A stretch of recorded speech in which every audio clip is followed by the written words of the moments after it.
figura muito ativa aqui em Feira de Santana, né? E esse ano, principalmente porque esteve na linha de frente da campanha, né? Junto com o deputado federal Zé Neto, campanha que levou ao segundo turno das eleições municipais aqui na nossa cidade. Deputado, muito bom tê-lo aqui conosco, sempre bom receber sua visita, a gente deseja um ótimo dia e agradece a disponibilidade de falar conosco.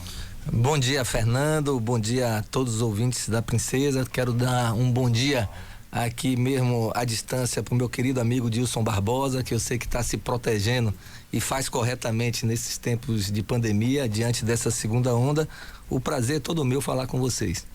2020, um ano que muita gente não espera, todo mundo não esperava, né? A última pandemia que a gente teve foi na década de 20, com a gripe espanhola, então ninguém esperava uma pandemia. Isso mudou tudo, mudou o dia a dia das pessoas, mudou tudo.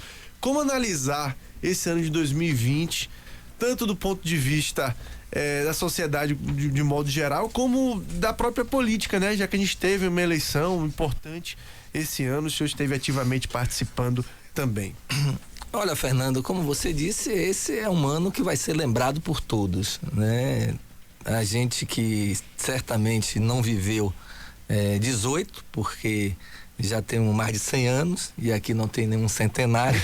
Dilson talvez seja o nosso mais idoso, mas não chega a tanto.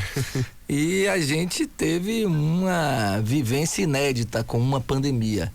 Isso traz pra gente alguns ensinamentos. O primeiro, a relação do homem com a natureza. Nós não podemos deixar de compreender isso, porque esse vírus vem de uma invasão de outros habitats, de animais, de uma relação que não deveria ultrapassar os limites da convivência aqui na Terra, com a natureza, com os ecossistemas. Então é isso que trouxe o vírus de um animal para o ser humano e as consequências que nós estamos vendo aí, muito, mas muito graves em todos os aspectos da vida humana. O principal é a saúde, porque todos nós viramos, né, um alvo, né, uma ameaça do coronavírus, porque ninguém consegue compreender até hoje quais são as reações do corpo humano. Tem pessoas de 90 anos que pegou o vírus e ficou assintomática, e tem criança que pegou o vírus e morreu. Tem pessoas, né, com histórico de atleta saudável, sem nenhuma comorbidade, que veio a óbito. E tem pessoas que mesmo com algumas comorbidades conseguiram superar a doença. Então isso traz para a gente uma incerteza, uma dúvida muito grande, né? Terceiro aspecto que eu quero destacar é a consequência na economia, porque isso mudou completamente a economia de um mundo globalizado, né, que vive do intercâmbio de pessoas, os negócios que acontecem em todas as partes do planeta, e aí foi uma redução muito grande do produto interno bruto de todos os países no mundo, porque a atividade econômica foi profundamente abalada, os negócios diminuíram, o comércio teve o reflexo, a indústria parou nos primeiros meses da pandemia, a fabricação. Você viu que depois nós temos uma inflação produto dessa parada da economia, a falta de materiais na construção civil, em vários outros segmentos.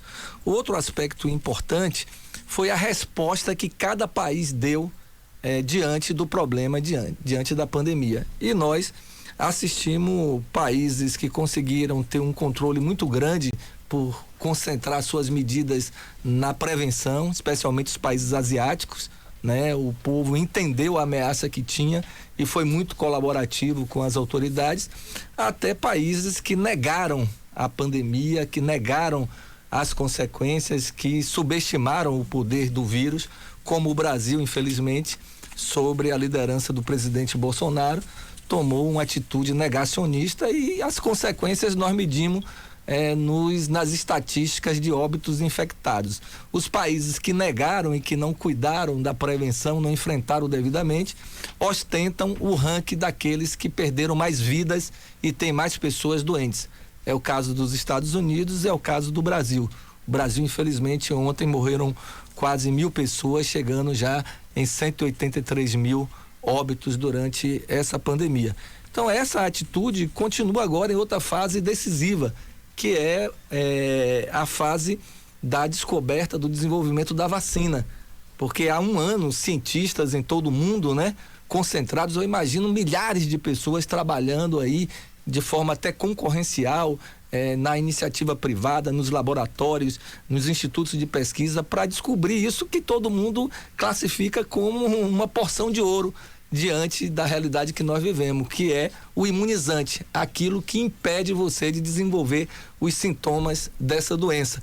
E descoberto isso por vários laboratórios, como Pfizer, Sinovac, a própria Oxford, e você tem o Brasil como o último país a credenciar as vacinas disponíveis no mercado. Eu sempre pergunto, o que é que os Estados Unidos, a Rússia, a Inglaterra têm diferente do Brasil?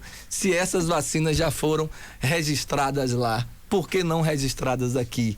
Então parece que o governo continua com a mesma política de negar a doença e trazer consequências do Brasil.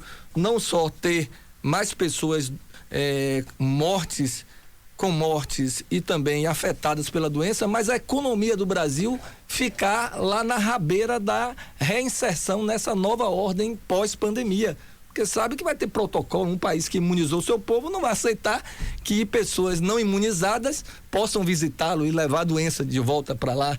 Então o Brasil está perdendo um tempo precioso na sua recomposição. Então esses são alguns ensinamentos e certamente esse capítulo da pandemia daria para a gente fazer um programa inteiro, porque ela dominou o ano de 2020. Pois é, sem dúvida. Nós estamos com o Dilson Barbosa conosco em home office e também participa, claro, dessa entrevista. Com você, Dilson.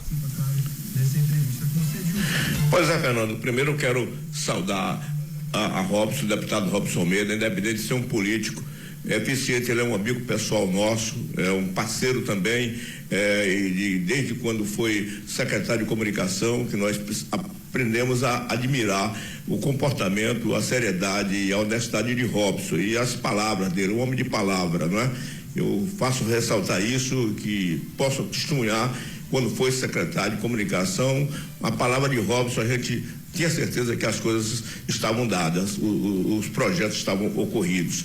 Então, Robson, eu quero lhe parabenizar, você realmente foi um cavalheiro ao longo desses anos todos, e você foi um herói nessa campanha de tentativa de eleição de Zé Neto. Bateu na trave, né? Eleição é isso, a gente tem uma visão, de repente, na boca da urna, a coisa muda. Mas, realmente, o deputado Zé Neto foi brilhante. Aliás, eu quero até fazer um registro, reiterar, eu falei isso pela manhã, do projeto de lei dele, não é uma emenda, junto à lei de diretrizes orçamentárias, que criou a internet gratuita para todo o Brasil, nas zonas rurais do Brasil. Deputado, parabéns, é uma conquista, portanto, Zé Neto, não só para a Bahia, mas para o Brasil todo, como parlamentar federal que ele é, mas beneficia, portanto, a grande parte do país e, sobretudo, a nossa região, e onde a internet na zona rural ainda é incipiente ou inexistente quase. Então, receba esse abraço da gente de final de ano, um Feliz Natal para você, mas eu vou entrar, Robson, logo na política, porque você sabe que Feira de Santana, e você que é torcedor do Vitória, já foi conselheiro do Vitória, né? Você sabe que Feira não tem futebol, não tem Bahia e Vitória, Fluminense está pelas tabelas, caindo, Bahia de Feira não está bem, então não temos futebol para discutir. Então, Feira se ocupa de discutir política 24 horas. De modo que quando acaba uma eleição, começa logo o blá blá blá da próxima eleição. Bom, aí a pergunta que eu faço, daqui a 2 anos nós temos eleições para governador do estado, para deputado federal, estadual, para senador da república, vice-governador.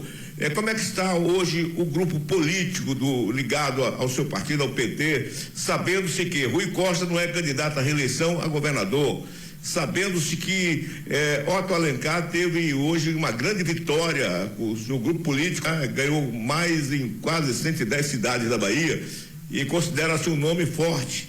Ele deu uma entrevista dizendo que o nome dele está à disposição. Jacques Wagner, que já foi governador, também é outro nome. Como é que está o tabuleiro político para 2022, Robson? Olha, Dilson, primeiro agradecer as suas palavras, acho que vem muito fruto da nossa amizade. Você foi um conselheiro muito importante para mim, foi a partir das nossas conversas, interlocuções com você, especialmente também com o Fernando da Rádio Andaiá, que nós compreendemos a importância de interiorizar a comunicação do governo do estado, de fortalecer as rádios, porque a Bahia tem 15 milhões de habitantes, a Bahia não é só a capital, e o rádio é a força da comunicação. Se você quer falar com o interior da Bahia, tem que usar o meio rádio, e esse foi um dos grandes ensinamentos que eu aprendi com vocês, eu sou sempre muito grato. Em relação a sua questão de 22, eu tenho que fazer antes um reparo, né? Porque o herói da campanha aqui em Feira foi o deputado federal Zé Neto. Todos os méritos a ele, que teve um desempenho espetacular, que se mostrou um deputado, uma pessoa amadurecida, preparada, que conhece a cidade, que tem um amor profundo por Feira de Santana, e não foi à toa, como você disse, bateu na trave. Ganhou no primeiro turno, impondo uma derrota depois de 20 anos ao grupo que hegemoniza a política em Feira de Santana, e no segundo turno, devido a coisas estranhas à democracia, né, o grupo, o velho sistema, como eu chamo, se manteve no poder. Mas esse é um assunto, se você quiser, a gente pode detalhá-lo. Sobre 22, eu tive ontem até uma reunião com o meu querido amigo, né, ex-governador e senador da Bahia, Jacques Wagner. Fizemos uma reunião demorada de 2 horas, também nesse modelo virtual, porque ele é considerado do grupo de risco e está dando preferência nessa segunda onda a fazer esse tipo de encontro. E fizemos uma reflexão muito grande sobre o atual momento, e eu posso lhe dizer algumas coisas. A primeira é que Jacques Wagner disponibilizou o nome dele para ser um dos nomes avaliados por esse grupo para ser o candidato de 22.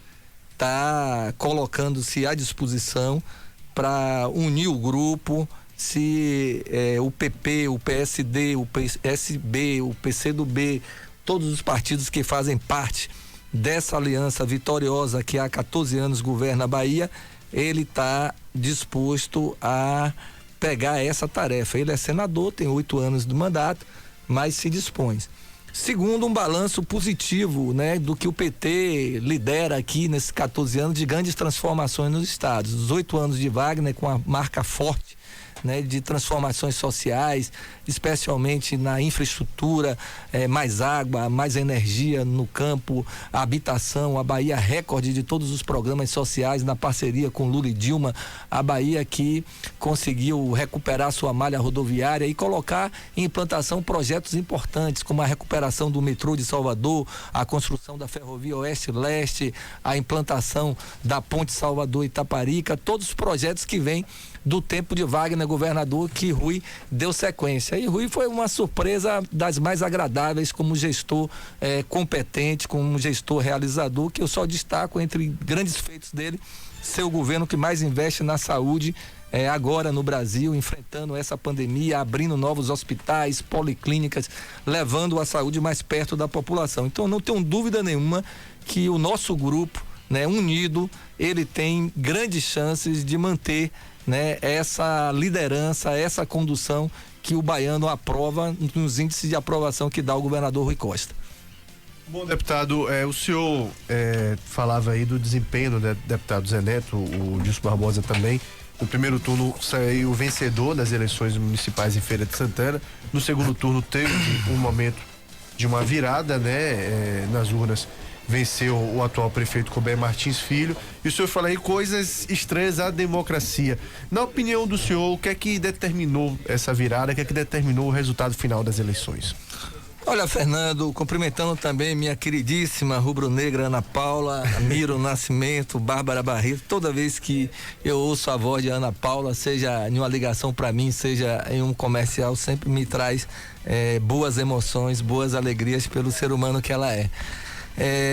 Eu digo o seguinte: o segundo turno é uma nova eleição, né? E você teve no segundo turno em torno de 84 mil novos votos dados aos candidatos. A proporção foi: Zé Neto teve 18 mil e o candidato vitorioso, o prefeito Colbert, teve 55 mil votos.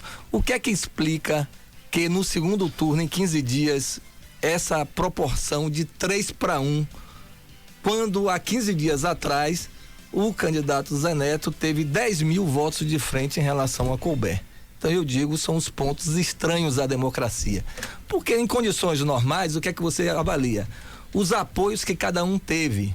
Quando você bota na balança, Colbert levou o apoio de Zé de Arimateia, que foi o terceiro, e de Geilson, que foi o quinto. Mas não foram apoios integrais, porque seus vices não apoiaram a candidatura do prefeito. Zé Neto teve o apoio de Beto Tourinho, o apoio do PSOL e lideranças importantes que não acompanharam o movimento do grupo. 3 vereadores, né, que não reelegeram, resolveram apoiar. O deputado estadual mais votado da história de Feira, Targino Machado, também apoiou Zé Neto.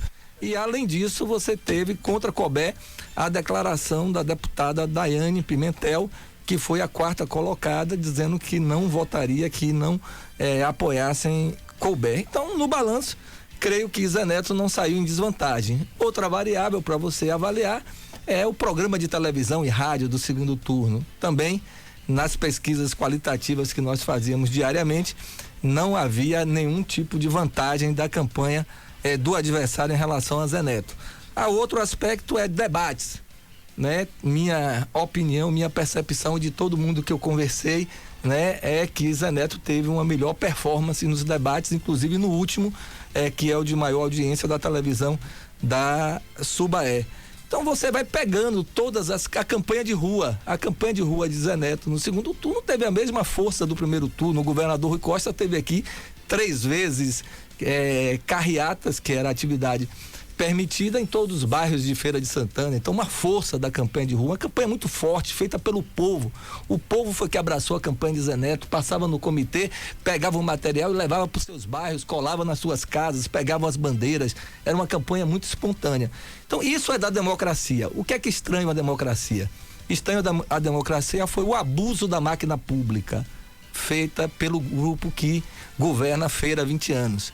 Foi montada uma estrutura na cidade ao longo dessas décadas de não privilegiar concurso público ou formas de seleção de servidores, como a regra que o Ministério Público exige, inclusive do governo do estado, com reda e processos transparentes.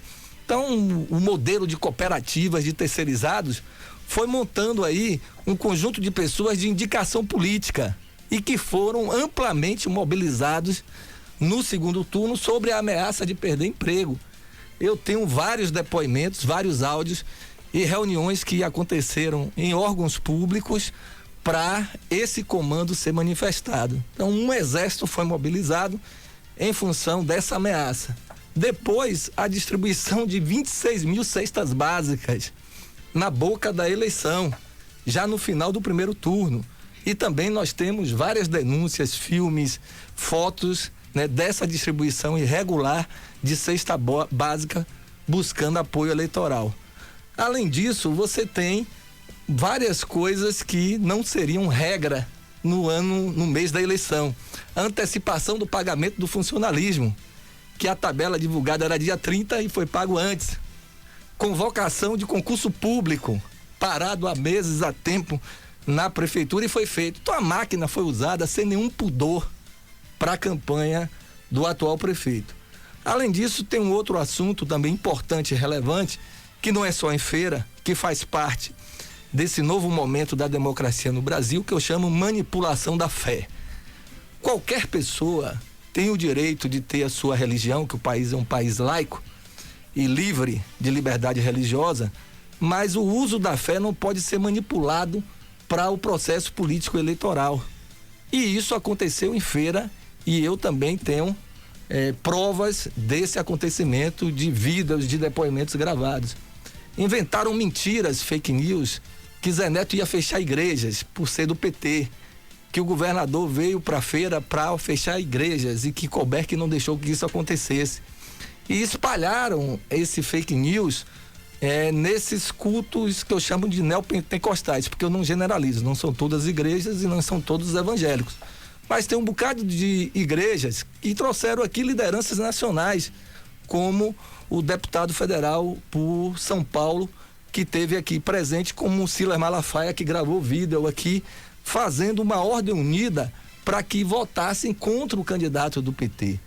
Então esse segmento foi sensibilizado no final de semana posterior ao primeiro turno e durante toda essa semana com essa pregação antipetista, que o PT ia fechar igrejas, que o PT ia botar o kit gay, que o PT é a favor da educação sexual deformada nas escolas e outras mentiras, inverdades que já vinha desde outras campanhas, especialmente de 2018 com Bolsonaro.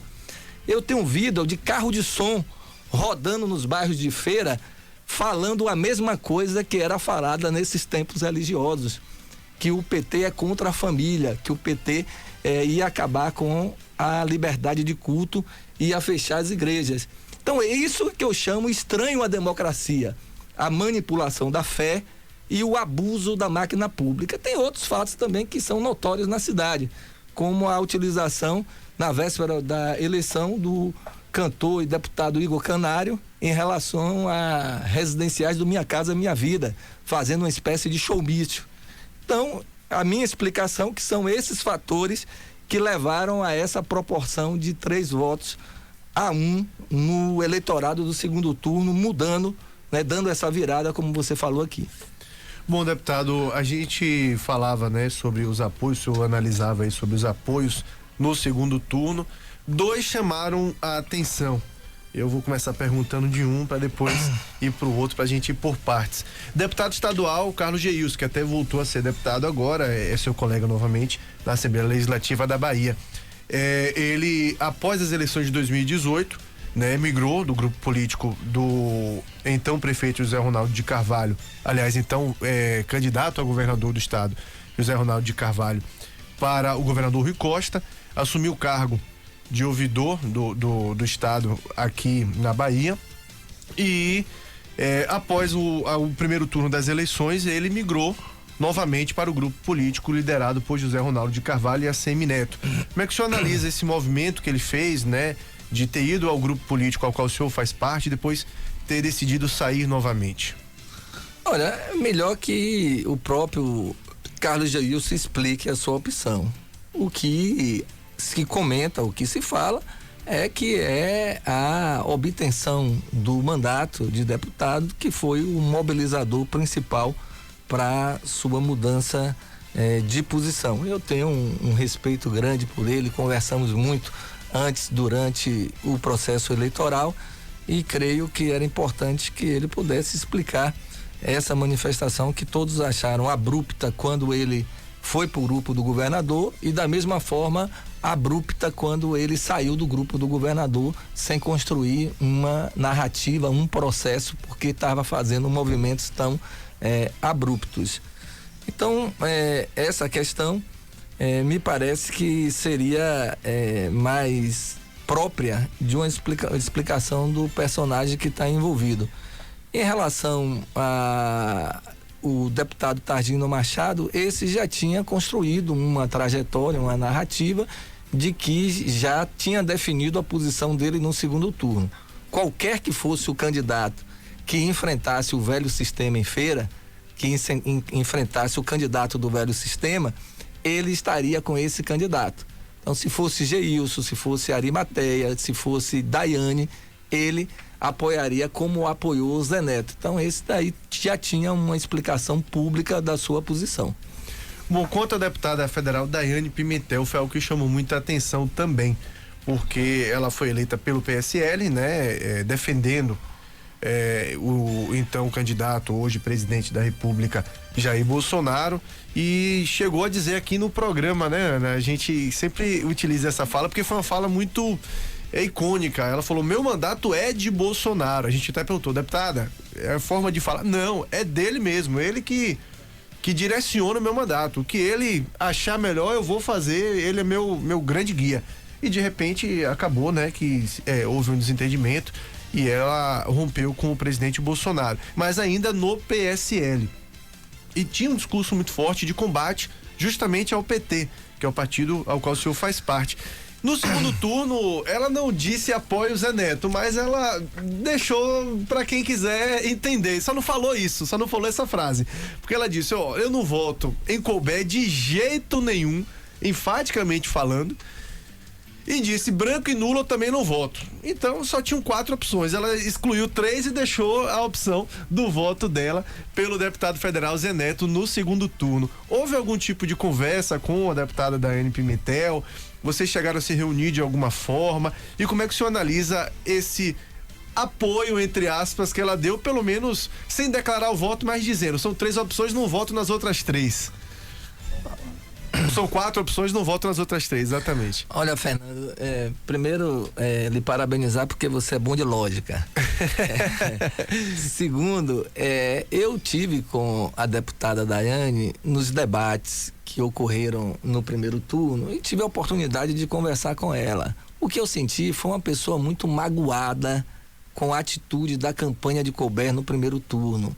Ela chegou para mim: deputado Robson, como é que expõe a minha família na eleição sem eu ter feito nada a não ser colocar as minhas opiniões sobre Feira de Santana? Então ela se sentiu atingida pessoalmente de forma violenta por esse grupo que tem isso como método, porque é como método. Eles inventaram fake news contra Zé Neto no primeiro turno, aos montes. Eles tiveram 56 minutos, 66 minutos de direito de resposta porque inventaram uma mentira do Clériston Andrade e botaram na televisão porque eles têm um sentimento de impunidade, porque 20 anos cria limo. Então se acham poderosos, pode intimidar todo mundo, pode criar mentiras e que não vai dar em nada. Mas nem sempre é assim. Tanto é que eles receberam 66 minutos de direito de resposta da campanha de Zé Neto e do governo do estado e estão processados criminalmente pelo que foi ao ar em relação ao Clériston Andrade. Da mesma forma, foi o que fizeram com a reputação de Daiane. Isso é que levou a posição dela contra Couber, foi o que ela me afirmou naquele momento. Mas teve algum tipo de encontro no segundo turno? Algum tipo de apoio foi declarado a ela, por ela a vocês diretamente? Não houve negociação, porque essa manifestação dela ficou já meio parecida com a manifestação do deputado Targino. Se Couber for para o segundo turno, eu voto contra ele. Eu já sei quem é meu candidato que eu não apoio no segundo turno. Porque é o que eu digo, 20 anos, vai criando essa prepotência, essa arrogância, né? Vai submetendo as pessoas, vai hostilizando, né? Vai criando inimigos que na hora do processo eleitoral rompem e declaram a sua opção. Muitas vezes não é nem pelo gosto do outro, porque segundo turno é o seguinte, Fernando: o seu do coração você votou no primeiro turno. O segundo turno, né? Se o seu do coração não passou, você não tem um segundo do coração.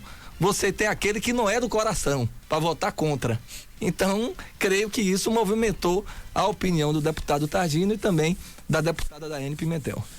Quem tá mandando um abraço ao senhor é o nosso querido Frei Monteiro, né? Ex-superintendente desta casa aqui, brinca. Pergunta ao deputado Robson quando o Vitória vai subir para apanhar do meu Bahia na Série A. Frei, o deputado Robson que é torcedor ferrenho do Vitória. Frei, o senhor é um querido amigo. Eu sei que sua provocação vem para mim e para Ana Paula nessa mesa, mas quero dizer ao senhor que não tá tendo um tempo muito a comemorar o torcedor do Bahia. Fernando me lembrava aqui mais cedo que são 6 derrotas consecutivas de Mano Menezes, e eu também estou perguntando ao senhor se será que vamos nos encontrar na segunda divisão no ano que vem. Nosso repórter Emílio Nascimento tem uma pergunta a fazer ao senhor também. Frei Monteiro, o seu Coro aqui recebe também o nosso apoio. Um abraço para o senhor. Mas a pergunta do deputado também é pertinente, viu? Com relação a esse encontro. Agora, isso também dá para satisfeito estar na segunda divisão? Eu preferia que o encontro acontecesse na primeira, né? Eu sou realista. O Vitória não vai subir esse ano. Ai, Deus do céu. E quem faz melhor, lá embaixo e lá em cima? Onde estão? Quem estão? Onde estão? 2 campanhas lastimáveis. Né? Bahia e Vitória lastimáveis. Eu sou torcedor com o pé no chão. O Vitória ano passado foi um fracasso. Esse ano repete outro fracasso. E uma Série B que o Vitória poderia... Você vê que tá aí entre os 4. Esse ano, né? Juventude, que perdeu pro Vitória, Cuiabá, que o Vitória empatou lá dentro, América Mineiro, Chapecoense. E você não tem nenhum bicho-papão, que o Cruzeiro, que despontava como esse bicho-papão, deu chabu. E o Vitória não consegue se impor diante de uma Série B fraca como essa de 2020. O Cruzeiro não teve tempo de recuperação ainda. Tem um deputado Robson cruzeirense na bancada.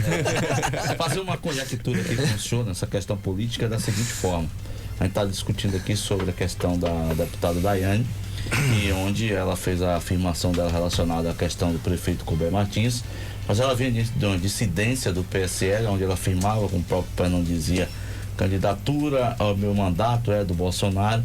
De repente declina e muda um comportamento político dentro de um processo eleitoral. Nailson falou também do próprio Targino Machado, de que viveu durante todo esse tempo e pertence ao DEM nesse mesmo processo, da qual bateu inclusive muito forte na época do governo do estado, falou do próprio secretário de Segurança Pública, enfim, mas de repente declara também um apoio da forma que foi colocado. A pergunta que eu faço é, não é um tanto quanto perigoso lidar com pessoas, ou pelo menos pensar que conta com apoios de pessoas que têm esse tipo de comportamento? Olha, eu falo no campo político, né? Estou falando das pessoas. Miro, o seu raciocínio poderia ser levado para a posição do agora deputado Carlos Geilson, que fazia parte da estrutura do governo, saiu em um partido da base do governo e optou. Então não é algo incomum. Como eu disse, segundo turno não significa uma situação definitiva de campos políticos, de projetos ideológicos de médio e de longo prazo. É uma questão pontual. No primeiro turno, você escolhe aquele que mais lhe identifica. Se ele não passa, você tem que fazer a opção em cima dos que estão ali competindo para ganhar a prefeitura. E muitas vezes não é por amor à opção do segundo turno, né? É por outro sentimento. Eu não quero que fulano ganhe. Então eu creio que é isso que explica as posições dos personagens no segundo turno e não outra de natureza ideológica, porque a crítica da deputada ao PT permanece, as posições dela, tanto que não houve nenhuma migração dela para a base do governo.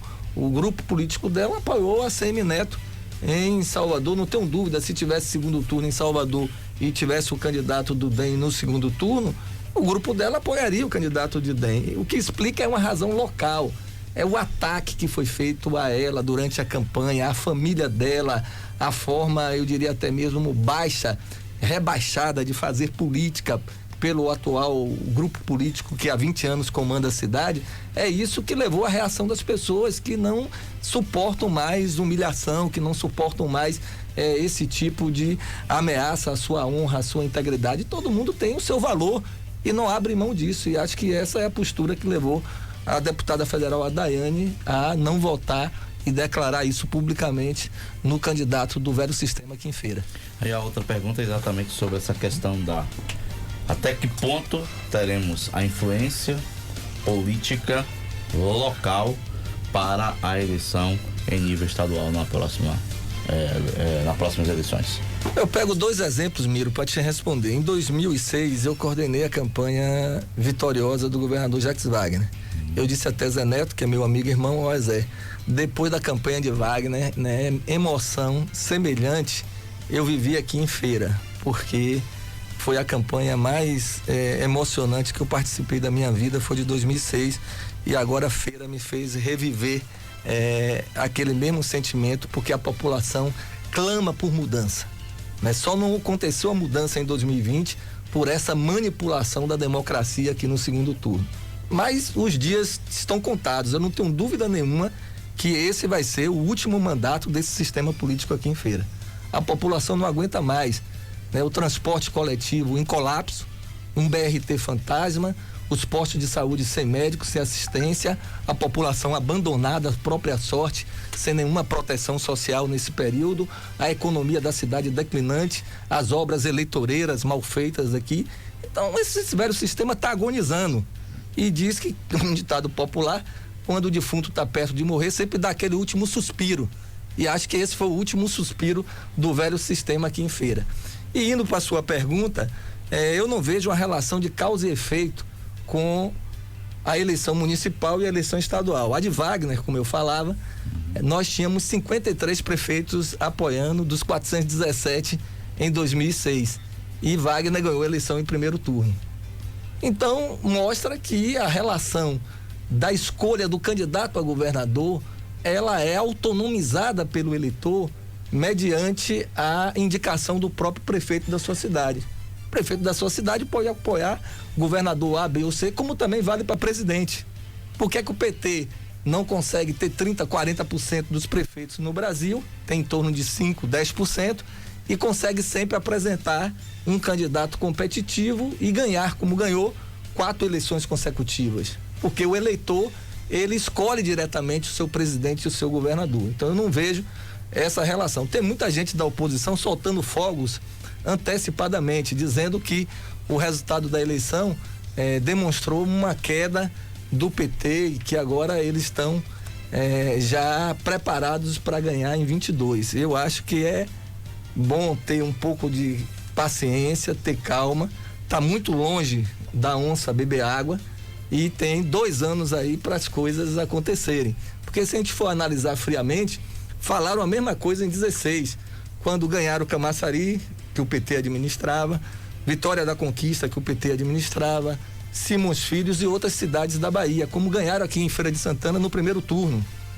E cantaram vitória. Quando chegou em 18, não conseguiu apresentar o candidato, porque vocês sabem, lembram dessa história, o prefeito de Salvador fugiu, arregou, no último dia disse que não era candidato, porque estava eminente uma derrota que sofreria, e teve que, de última hora, improvisar uma candidatura do ex-prefeito aqui de Feira de Santana, que teve um desempenho muito pequeno, não chegou a 30% dos votos em 2018 contra o governador Rui Costa. Agora é a mesma coisa, estão cantando vitória, que vão ganhar a eleição, mas esse grupo tem mostrado muita unidade, muita força, e o governador Rui Costa é um governador muito bem avaliado, inclusive aqui em Feira de Santana. Todas as pesquisas demonstram 70% de aprovação das suas ações na cidade. Então eu acredito que em 22 serão circunstâncias próprias daquela eleição, especialmente o cenário nacional, com as candidaturas postas. Eu não sei se o grupo daqui vai apoiar Bolsonaro ou vai apresentar uma candidatura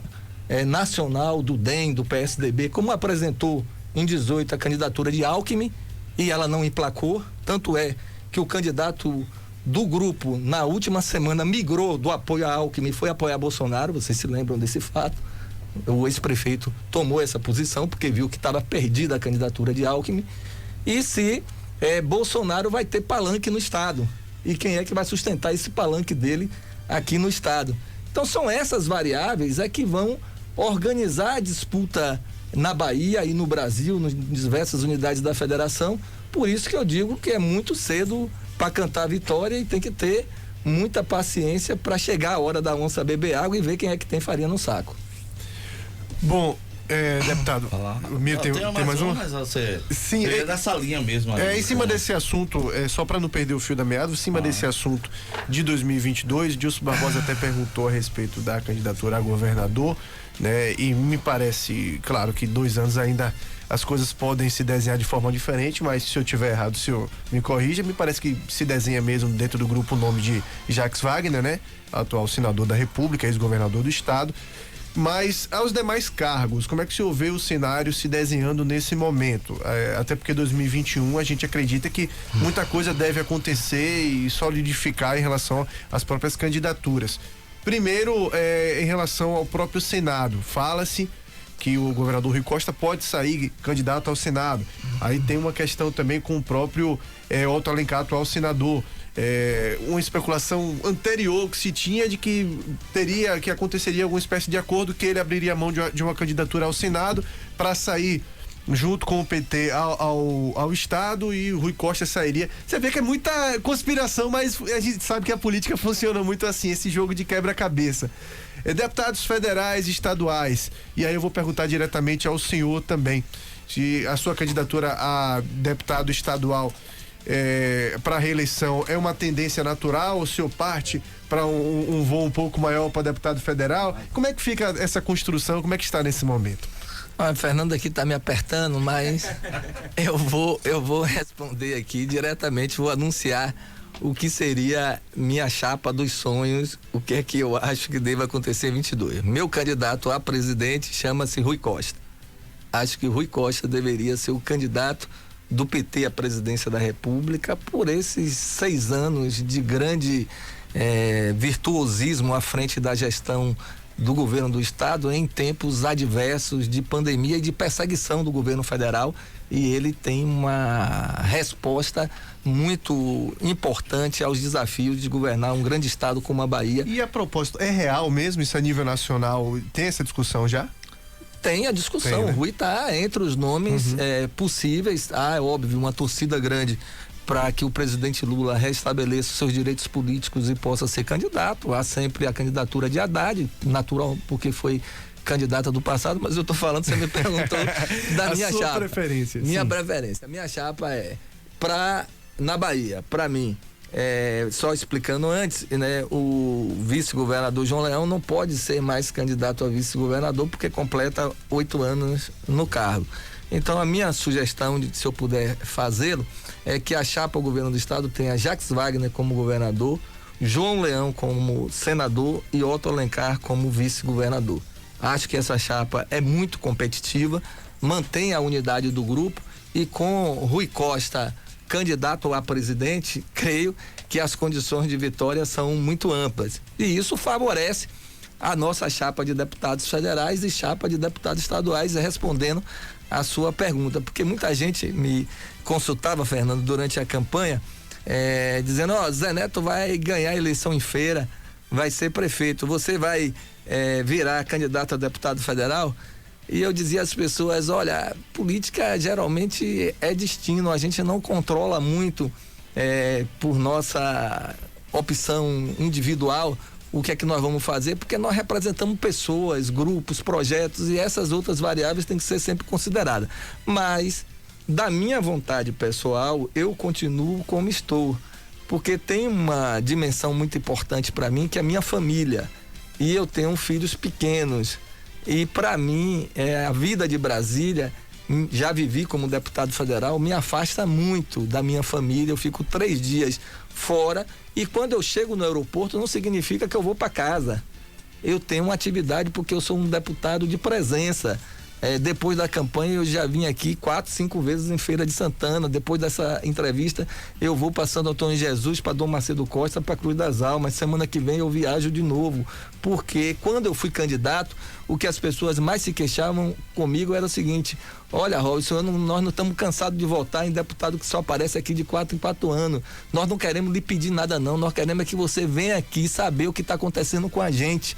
Nós queremos que você veja as nossas dificuldades e possa lutar junto por nós com a sua presença aqui. Então eu faço questão e farei até 31 de dezembro de 22, enquanto dura esse mandato que eu exerço, de ter esse mesmo comportamento. Mas aqui na Bahia é diferente. Eu vim para a feira ontem, passei aqui tarde, noite, dormi aqui para poder estar cedo nessa entrevista, mas hoje de noite vou estar em casa. Eu faço o bate e volta, eu não fico muito distante da família. E a família, você sabe, é um fator muito importante nas nossas vidas. Então, se depender da minha vontade pessoal, se candidato for, serei candidato novamente a deputado estadual. Aí, o deputado um domínio popular, isso quem fala sorrindo no canto de boca quer dizer a verdade sem precisar estar dizendo a verdade. Isso que o senhor colocou com relação a essa chapa aí é a discussão central hoje com relação a candidato a presidente, a governo, senador e vice-governador? Olha, eu creio que o PSD, o PP, o PSB, o PCdoB, o Avante, todos os partidos que fazem parte da nossa base têm legitimidade para escolher, pedir a candidatura principal, que é a candidatura a governador. Então eu não parto do pressuposto que seja uma situação natural que o PT lidere. O PT tem óbvio que o PT tem pré-requisitos, o PT está com o candidato a governador, o PT tem senador, o PT tem a maior bancada de deputados federais, a maior bancada de deputados estaduais, é o terceiro em número de prefeitos, tem legitimidade. O PP elegeu agora em torno de 90 prefeitos, tem secretários, deputados federais, o vice-governador, o PSD da mesma forma, 2 senadores, Otto e Ângelo Coronel, ampla bancada de deputados federais, deputados estaduais, mais de 100 prefeitos eleitos. Então nós estamos em um time que nós temos bons jogadores para escalar. Não é o problema de Bahia e Vitória que nós estamos vivendo agora, né? Que não tem plantel, que não tem jogador para entrar em campo. Então, nosso grupo, nosso time tem bons candidatos e creio que há possibilidade maior de composição e de unidade que outros grupos. Eu falo, como fui perguntado pro Fernando, qual seria a sua chapa? A minha chapa é essa, é óbvio que isso ainda tem muita água para rolar e muita conversa a ser feita. Posso fazer aquela pergunta agora ou se o meu tempo aí, Fernando? Sim, vamos à última lá. aí. O senhor falava agora exatamente sobre essa questão de número de prefeituras. A gente está falando de um governo bem avaliado, conforme tem sido o governo do estado. E aí, só que na eleição, deputado, vamos colocar até pelos, né? Feira de Santana, Vitória da Conquista, Salvador, não conseguiu transferir esses votos e fazer vencer a eleição do candidato. Aí eu pergunto, isso pode ter um reflexo positivo ou negativo, ou dentro desse processo da construção da eleição para o governo do estado, isso sim pode ter um reflexo direto? Olha, Miro, sua pergunta é muito inteligente e me leva a ter que fazer uma reflexão do que é uma eleição municipal, né? Porque nós não estamos mais naquele tempo, né? Que um cacique político, um coronel, dizia vote em fulano. Isso. E a população votava em fulano. Na democracia que nós vivemos, as pessoas têm livre opinião. Óbvio que permanecemos também com nichos dessa influência. O caso da máquina municipal aqui de Feira, que eu falei, é um nicho dessa influência coronelística, eu vou chamar assim. E tem a questão também da manipulação da fé, que aliena voto de pessoas. Então, eu acho que as eleições municipais, as pessoas discutem quais são as alternativas para a minha cidade. Quem é que pode atender as minhas expectativas? Então, eu posso falar com propriedade sobre Feira de Santana, porque eu morei na cidade esse período todo e respirei profundamente a eleição. Aqui é um clamor por mudança muito forte. E que não acabou, não foi a vitória do velho sistema que tirou esse sentimento de mudança das pessoas, não, continua muito latente o sentimento de mudança da população. E quando você vai fazer a discussão dos apoios externos, eles ajudam, mas ajudam perifericamente. Os estatísticos, as pessoas que estudam pesquisa de opinião dizem o seguinte, né? A força maior de transferência em uma eleição municipal é um ex-prefeito bem avaliado. Esse ex-prefeito bem avaliado, porque conhece mais a cidade, tem uma opinião, vamos dizer, mais gabaritada sobre aquela realidade, tem uma força de transferência maior que o governador, que seria um segundo cabo eleitoral, e maior do que um presidente da República. Isso vale para todos os municípios. E eu estou dando isso como exemplo para dizer que não é o governador do estado o maior cabo eleitoral numa eleição municipal. Não é dessa forma que acontece. São as particularidades locais que levam a população a escolher o candidato. Não é que a população desaprova o governador. É que o governador deu uma opinião, deu uma sugestão, mas o eleitor tem a dele. Olha, eu gosto do governador, continuo sendo seu admirador, mas aqui na minha cidade eu prefiro votar com esse candidato, mesmo não sendo o candidato dele. Então, a minha explicação é por as razões locais, né, se imporem na decisão do candidato, que houve essas situações elencadas por você. Fernando. Bom, saindo do âmbito da política e até para liberar o senhor que tem trechos a correr aí, vai para nossa queridíssima SAGE, nossa queridíssima Santo Antônio de Jesus, mas a gente teve esta semana um fato que chamou a atenção, segunda-feira, salvo engano, segunda ou terça-feira, foi segunda-feira, que foi a busca e apreensão que aconteceu na Secretaria de Segurança Pública do Estado e na casa do então secretário Maurício Barbosa, que no dia seguinte pediu exoneração do cargo de secretário. O senhor foi secretário de comunicação também, na época que ele já era secretário de segurança pública e tudo mais. Como é que o senhor analisa o que aconteceu em relação a isso, a exoneração do próprio secretário também? Olha, para mim foi uma surpresa que eu imagino para boa parte das pessoas que tomaram conhecimento dessa operação da Polícia Federal. Porque ninguém imagina que a Secretaria de Segurança Pública, que é responsável, como o nome já diz, pela segurança pessoal, institucional de um estado, tenha o seu principal quadro, o seu secretário, alvo de uma operação policial autorizada pela Justiça, né? Que determinou o afastamento do secretário, Fernando. Foi a Justiça, foi o ministro Og Fernandes que determinou o afastamento de suas funções públicas como secretário e como delegado da Polícia Federal por 1 ano. Então foi uma decisão que causou surpresa a mim. Eu conheço o Maurício, eu coordenei o programa Pacto pela Vida no governo Wagner e trabalhava semanalmente com ele, com o comando da Polícia Militar, com o comando da Polícia Civil, com o DPT, e sempre tive com ele uma relação muito técnica, muito profissional, de uma pessoa preparadíssima em relação à área de segurança pública, inclusive no Brasil, várias vezes sendo convidado, chamado para falar desse tema em fóruns nacionais, em fóruns internacionais. Então, para mim foi uma surpresa, como para todos vocês. Eu espero que a investigação prossiga, porque assim, o que eu vou falar aqui serve como padrão para o que eu falo em todos os acontecimentos. Eu acho que todo mundo que está na vida pública é passível de investigação, não deva ter impunidade com ninguém.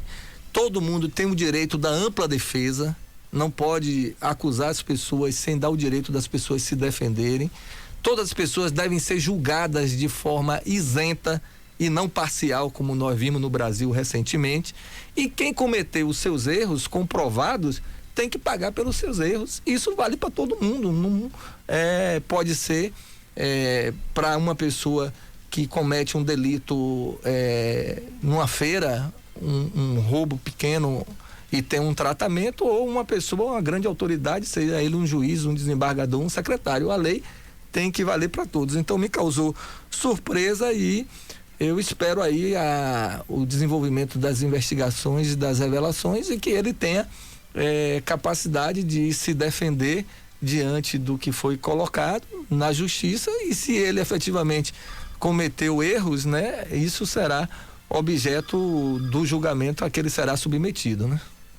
Deputado Robson Almeida, muito bom tê-lo aqui conosco na manhã desta quinta-feira. A gente deseja um Feliz Natal ao senhor, um bom ano novo, que essa pandemia passe logo, né, que a gente não aguenta mais, para que a vida volte ao normal. E agradeço a parceria de sempre conosco aqui, com o nosso programa, com as emissoras também, da Rede Baiana de Rádio, da FM, a Vale FM em Cruz das Almas, né? As emissoras que fazem parte do mesmo grupo ao qual esse programa faz, né? Da DBC Propaganda, também lá em Canavieiras, em Jacobina, enfim. A gente agradece a parceria de sempre, a disponibilidade de sempre de falar conosco, de estar analisando as questões diversas, e um grande abraço, um bom dia para o senhor. Fernando, eu que agradeço. Eu não posso deixar aqui de registrar a minha admiração por o grupo, né, RBR, especialmente a liderança de Fernando Henrique e Dilson Barbosa, que eu chamo dos empreendedores da radiodifusão baiana, né, que eu convivi com eles diretamente 8 anos e via a obstinação deles em promover o veículo, o rádio. Destaco a cobertura das Copas do Mundo como uma marca registrada desse grupo.